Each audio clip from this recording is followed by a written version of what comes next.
उत्तर Korea एक ऐसा देश है जो कि निकम्मेपन से भरा हुआ है। देश के अमीर और पावरफुल होने की छवि बनाने के नाम पर यहाँ कुछ भी चलता है और इसका बोझ यहाँ के नागरिकों पर थोप दिया जाता है। कंकड़ पोंछने वालों से लेकर पोखर में झाड़ू लगाने वालों तक। आइए कुछ ऐसे बेकार कामों पर नजर डालते हैं जो कि उत्तर कोरिया में सही में देखने को मिल जाते हैं। इससे पहले कि हम भयानक भ्रष्टाचार से भरे इस देश के राजों को जाने, आइए सबसे पहले इस बात को समझने की कोशिश करते हैं कि उत्तर कोरिया आखिर दुनिया के सामने खुद को शक्तिशाली दिखाने के लिए इतना आतुर क्यों है। Democratic People's Republic of Korea, जिसे आमतौर पर उत्तर कोरिया के रूप में जाना जाता है, एक लोकतांत्रिक व्यवस्था से कोसों दूर है। ये पूरी तरह से एक कम्युनिस्ट तानाशाही है। इस पार्टी की कम्युनिज्म की विचारधारा ने कई दशकों से अपने लोगों पर कहर बरपा रखा है। सामूहिक खेतों के सिस्टम में अक्सर खराब इकोनॉमिक मैनेजमेंट की वजह से भोजन की कमी हो जाती है और देश के हाई क्लास लोगों में काफी भ्रष्टाचार फैला हुआ है। जहां एक तरफ गरीबों को राशन नहीं मिल रहा, वहीं इस देश के सुप्रीम लीडर को टखने में फ्रैक्चर हो गया क्योंकि वो इंपोर्टेड चीजें खा खाकर बहुत मोटा हो गया था। अपना कंट्रोल रखने और सुनिश्चित करने के लिए कि सब काम कर रहे हैं, सरकार 16 साल की उम्र में अपने सभी नागरिकों को नौकरी दे देती है जो कि जीवन भर चलती है। इसमें कोई प्रमोशन नहीं है, कोई वेतन वृद्धि नहीं है और रिटायरमेंट की कोई उम्र नहीं है। आपको मरते दम तक वही काम करते रहना है। लेकिन इनमें से कुछ जॉब्स सिर्फ इसलिए बनाए गए हैं ताकि बाहर से ये देश अच्छा दिखे। हालांकि इसकी खस्ता हालत जग जाहिर है।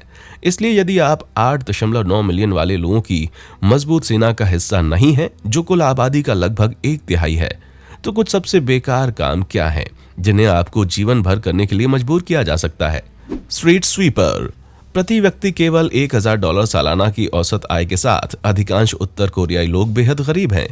यहाँ पर कार, मोटरसाइकिल और यहाँ तक कि साइकिल जैसी चीजें खरीदना बहुत मुश्किल है। इसलिए प्योंगयांग की जिन चौड़ी सड़कों को देश की अमीरी और शक्ति दिखाने का दावा करने के लिए बनाया गया था, वे सूनी पड़ी रहती हैं। सड़कों को जितने भारी ट्रैफिक को संभालने के लिए बनाया गया है उससे बहुत कम है, इसलिए ये यूजुअली शांत और साफ सुथरी होती हैं।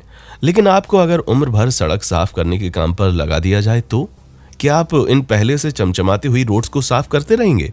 जी हाँ, 2010 में लिए गए गुप्त फुटेज से पता चलता है कि जब करने का कोई काम ही नहीं होता तो ये सफाई दल प्योंगयांग की सड़कों की साइड पर बने गड्ढों से पानी को ब्रश से हटाने की कोशिश कर रहे थे। तो यार, पानी के पडल्स कब से गंदे माने जाने लगे? शायद उत्तर कोरिया नहीं चाहता कि हम ये सोचें कि वो किसी चीज पर निर्भर है, यहाँ तक कि बारिश पर भी नहीं। राजनीतिक विरोधी। क्या आप जानते हैं कि उत्तर कोरिया में हर 5 साल में कानूनन चुनाव होते हैं? ये मजाक नहीं है। हर आधे दशक में साधुवादी साम्राज्य के नागरिकों को मौका दिया जाता है कि वे या तो वर्तमान पार्टी को वोट दें, जो है वर्कर्स पार्टी ऑफ कोरिया, और उसे फिर से मौका दें, या फिर उनके खिलाफ वोट दें। ये सबको करना जरूरी है। और जबकि वर्तमान सत्तारूढ़ पार्टी के लिए मतदान गुप्त मतदान द्वारा किया जाता है, उनके खिलाफ मतदान एक अलग मतपेटी में किया जाता है जिसको छुपाया नहीं जा सकता।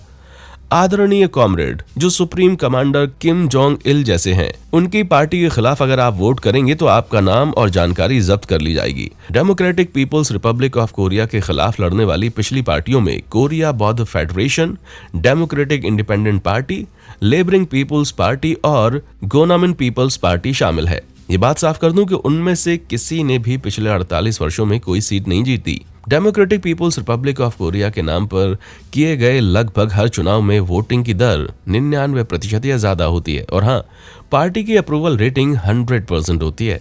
वहाँ हकीकत यह है कि इन पॉलिटिकल पार्टियों को इसलिए चुनाव लड़ने के लिए छोड़ दिया जाता है ताकि ये दिखाया जा सके कि WPK की राजनीतिक पकड़ मजबूत है। तो कहने को तो वर्तमान नेता किम जोंग उन के खिलाफ लड़ने की सबको आजादी है, लेकिन एक छोटी सी कंडीशन यह है कि आपको अपनी जान की परवाह नहीं होनी चाहिए। पत्थर पोंछने वाली। उत्तर कोरिया में सालाना औसतन लगभग 4000 से 6000 पश्चिमी टूरिस्ट आते हैं, जो कि 2018 में लंदन के पर्यटकों की संख्या के 0.02% से भी कम है, और न्यूयॉर्क से तुलना करें तो 0.007% है। इतने कम लोगों के आने पर भी आप अपनी संस्कृति के महत्वपूर्ण स्थानों को कैसे लोकप्रिय बनाएंगे? अगर आप उत्तर कोरिया के विक्टोरियन वॉर म्यूजियम में काम करते हैं तो लगता है कि आपके पास एक समर्पित स्टोन क्लीनर है। 2010 के एक गुप्त फुटेज से पत्रकारों ने म्यूजियम के प्रांगण में एक गरीब महिला को रास्ते के पत्थरों की सफाई करते हुए पाया। लगता है यहाँ कंकड़ पत्थरों पर धूल जमा होना अच्छा नहीं माना जाता, क्योंकि इससे पता चलता है कि बहुत दिनों से कोई आया ही नहीं है। औरत को जल्दी से पर्यटकों की निगाहों से दूर कर दिया गया, क्योंकि नॉर्थ कोरिया ने जो परफेक्ट होने का मुखौटा पहन रखा है ना, उस देश की भीषण गरीबी के उजागर होते ही ये सब उतर जाएगा। इतनी गरीबी में रोजी रोटी के लिए कंकड़ों की सफाई करना भी सरकार का दिया हुआ अनिवार्य काम है। रास्ते की बर्फ हटाने वाले उत्तर कोरिया के सबसे उत्तरी क्षेत्रों में आता है चोंगजिन, वो स्थान जहां किम जोंग इल जहां पार्टी के आजीवन महासचिव का जन्म हुआ था। ये एक ऐसा स्थान है जिसे स्वर्गीय प्रिय नेता के सम्मान में बड़े भित्ति चित्रों के साथ सेलिब्रेट करने के लिए डिजाइन किया गया है, लेकिन आमतौर पर यह पहुंच से बाहर है, न केवल पर्यटकों के लिए बल्कि स्थानीय लोगों के लिए भी। वो इसलिए कि यहाँ बेहद मोटी और खतरनाक बर्फ जमी होती है। बहुत कम गाड़ियों में ऐसी परिस्थितियों में चलने की क्षमता होती है, लेकिन यहाँ भी साल के हर समय बड़े स्मारकों और रास्तों को क्लियर रखा जाता है, मशीनों से या बर्फ के फावड़े से नहीं बल्कि हाथों से। एक बार फिर बर्फ साफ करने की जिम्मेदारी गरीबों पर डाल दी जाती है। ये खतरनाक मौसम में लगातार काम करते रहते हैं, जबकि कोई पर्यटक यहाँ नहीं आता। ये देखकर आपको अपने ड्राइववे से बर्फ साफ करना बहुत आसान लग रहा होगा, है ना? Traffic conductor. अधिकांश समाजों में खूबसूरत औरतों के कदमों में दुनिया होती है, वे चाहे एक्ट्रेस हो, सीईओ हो, मॉडल हो या फिर बिजनेसवुमन हो। लेकिन उत्तर कोरिया में उन्हें ट्रैफिक लेडीज का काम मिलता है। इन अजीब लेकिन आइकॉनिक लड़कियों को 3 शर्तें पूरी करनी होती हैं। उन्हें अविवाहित, सुंदर और लंबा होना चाहिए। कुल मिलाकर लगभग 300 ऐसी लड़कियां हैं और इन सभी को इस इरादे से तैयार किया गया है कि वे इस परफेक्ट दिखने वाले समाज को दर्शा सकें। ऐसी अफवाहें भी हैं कि इन सुंदरियों को अपने प्रिय नेता ने खुद इनकी नौकरी के लिए चुना है। लेकिन अब जरा याद कीजिए, इससे पहले हमने देखा कि कैसे यहाँ कभी ट्रैफिक नहीं होता। इन महिलाओं को हिदायत दी जाती है कि इसके बावजूद उन्हें बेफिक्र होकर ड्यूटी करते रहना है। ये ऐसा लगता है जैसे बीच सड़क पर मस्त मैकारेना डांस चल रहा हो। इसके अलावा एक बार जब ये 26 वर्ष की उम्र तक पहुंच जाती हैं या फिर शादी कर लेती हैं, तो इन्हें इस ड्यूटी से मुक्त कर दिया जाता है। ये एक खत्म होता हुआ पेशा है, क्योंकि अब धीरे धीरे यहाँ पर शुरुआत हो चुकी है ट्रैफिक लाइट की। आप जानते ही हैं, बाकी दुनिया की तरह हालांकि यहाँ पर 90 साल देर से शुरू हुई है ये, लेकिन कभी ना होने से तो अच्छा ही है। फैशन पुलिस सही में होती है और वो उत्तर कोरिया में ही रहती है। ऐसे देश में जहां सभी विदेशी प्रभावों को खत्म करना एक प्राथमिकता है, वहां लिस्ट में सबसे ऊपर फैशन ही आता है। किम इल संगिस्ट किम जोंग लिस्ट यूथ ने यह सुनिश्चित करने का कर्तव्य अपने सिर पर लिया है कि उनके साथी कॉमरेडों की वैचारिक शुद्धता बनी रहे और वे उत्तर कोरिया के युवाओं को विद्रोही बनने से रोक सकें या उनके गौरवशाली जनरल का विरोध करने से रोक सकें जो स्वर्ग से उतरे थे। जी हाँ, ये बिल्कुल सच है। तो वे ऐसा कैसे करते हैं? वे स्ट्रीट फैशन की आलोचना करते हैं। गहरे रंग का सूट हो और फ्लैट जूते हो या कुछ सजावटी या असामान्य हो तो उसे विदेशी प्रभाव माना जा सकता है। ऐसे लोगों को सजा के तौर पर लेबर कैंप में मजदूरी करने के लिए भेज दिया जाता है। लेकिन इससे दिमाग में एक विचार आता है कि यदि आपकी पूरी सत्ता को एक मिनी स्कर्ट से खतरा हो सकता है, तो भाई शायद आपको एक नई सत्ता की आवश्यकता है। धार्मिक हस्तियां।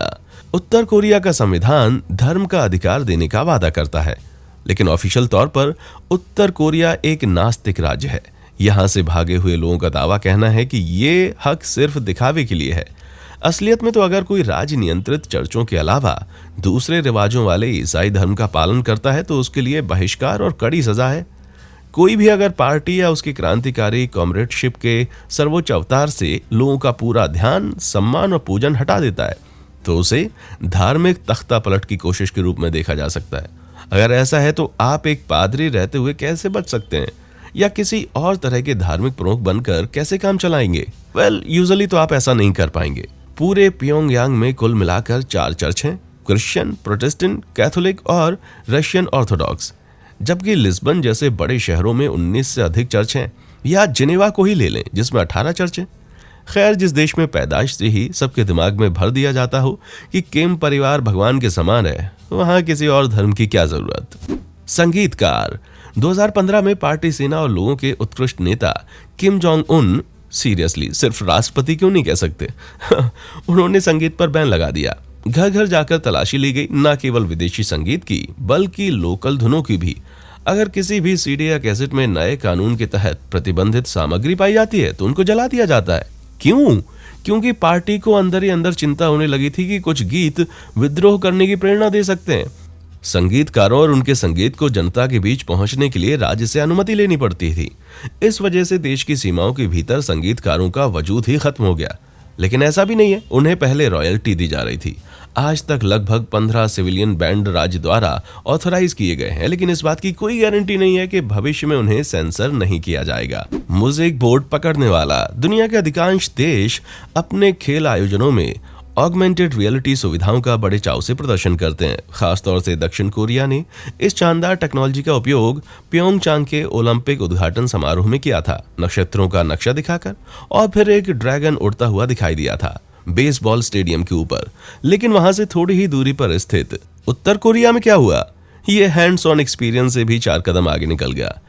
एयररिंग मास गेम्स में आप मानव खेल और कलाबाजी की एक बड़ी रेंज देख सकते हैं, लेकिन पीछे उस खूबसूरत म्यूजिक को जरा एक बार और देखिए। ये एक विशाल स्क्रीन नहीं है, बल्कि लोग हैं, मानव पिक्सल, यदि आप यही कहना चाहते हैं तो। हर इंसान एक लगातार बदलती हुई पजल में एक पीस बना हुआ है, और 10,000 नागरिक ये सब पैसों के लिए नहीं कर रहे। ये वॉलंटियर्स की एक मिसाल है जो अपनी पार्टी के प्रति अपना कमिटमेंट दिखा रहे हैं ताकि सरकार उन्हें अच्छी नजर से देखे। अब जंबो ड्रोन की जरूरत ही क्या है? भाई, मैं तो अपनी नौकरी के बारे में कभी भी शिकायत नहीं करूंगा। अगर आपको चॉइस दी जाए तो आप इनमें से कौन सी नौकरी करते हुए अपनी बाकी की जिंदगी बिताना पसंद करेंगे? क्या आप हर्मिट किंगडम में किए जाने वाले किसी और फालतू जॉब के बारे में जानते हैं जिसे मैं यहाँ पर बताना भूल गया हूँ? मुझे मालूम है कि मैं एक बेहतरीन ट्रैफिक कंडक्टर बन सकता हूँ, लेकिन मुझे नहीं लगता कि सुप्रीम लीडर मुझे इसके लिए पर्याप्त रूप से सेक्सी समझेंगे। तो मुझे अपने विचार नीचे कमेंट सेक्शन में आकर जरूर बताएं। देखने के लिए शुक्रिया।